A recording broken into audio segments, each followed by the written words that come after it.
Hi guys, today we will talk about how to fix or how to solve the problem of clear cache on the application of NFL. You will go to settings.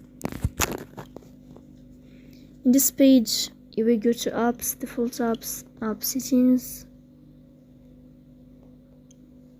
In this list, you will go down until you find or you will search about the application of NFL. Here in this page of app info, you will click on first stop and you can click OK. Here you will enter to the window of storage.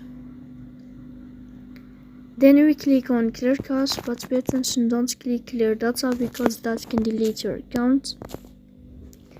In the end, you can turn on your airplane mode and you can wait a moment to turn off your airplane mode again. So please don't forget to support us by like and subscribe. See you next time.